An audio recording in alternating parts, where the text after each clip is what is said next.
इतना झूठ बोला है, एक के बाद दूसरा, और मुझे समझ में नहीं आता कि एक के बाद दूसरी बार कोई व्यक्ति कैसे इतना झूठ बोल सकता है। और राहुल गांधी जी ने तो नए रिकॉर्ड बना दिए झूठ बोलने के और भारत के अपमान करने के। राहुल गांधी ने विदेश जाकर सिखों के बारे में जो टिप्पणी की कि सिख समुदाय पगड़ी नहीं पहन सकता, कड़ा नहीं पहन सकता, कृपाण नहीं लगा सकता, गुरुद्वारे नहीं जा सकता।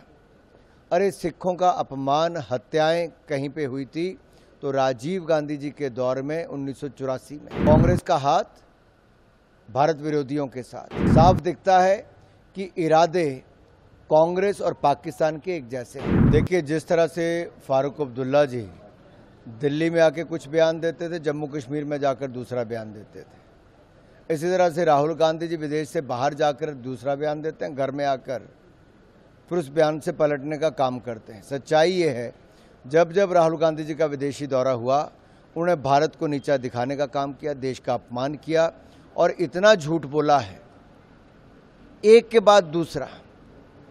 और मुझे समझ में नहीं आता कि एक के बाद दूसरी बार कोई व्यक्ति कैसे इतना झूठ बोल सकता है। और राहुल गांधी जी ने तो नए रिकॉर्ड बना दिए झूठ बोलने के और भारत के अपमान करने के। क्या ये सच नहीं कि राहुल गांधी ने विदेश जाकर सिखों के बारे में जो टिप्पणी की कि सिख समुदाय पगड़ी नहीं पहन सकता, कड़ा नहीं पहन सकता, कृपाण नहीं लगा सकता, गुरुद्वारे नहीं जा सकता। अरे सिखों का अपमान, हत्याएं कहीं पे हुई थी तो राजीव गांधी जी के दौर में 1984 में गले में टायर डाल के उनको मार दिया गया था, गले रेत दिए गए थे, केश काट दिए गए थे, महिलाओं के साथ दुराचार हुआ था।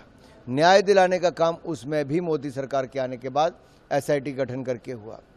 दूसरा, भारत विरोधियों से बार बार जाकर कांग्रेस का हाथ भारत विरोधियों के साथ।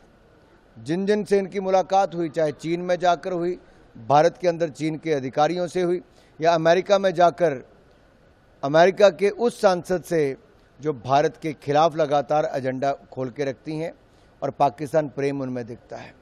तो राहुल गांधी जी हम नहीं कहते, अब तो पाकिस्तान के रक्षा मंत्री भी कह उठे हैं।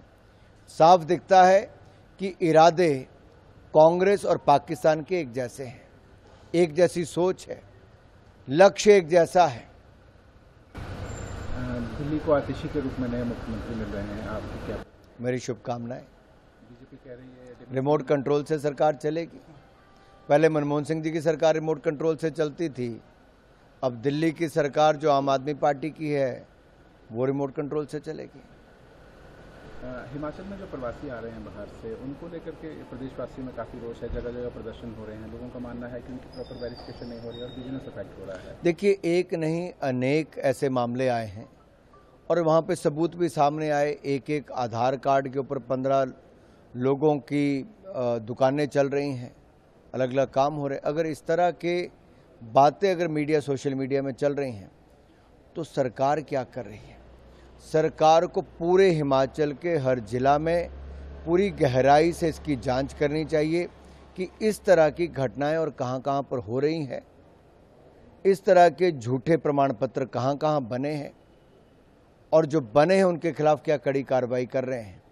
बनाने वाले के खिलाफ भी, जो अधिकारी कर्मचारी है और जिसने बनाया है, इन दोनों के खिलाफ कड़ी कार्रवाई होनी चाहिए।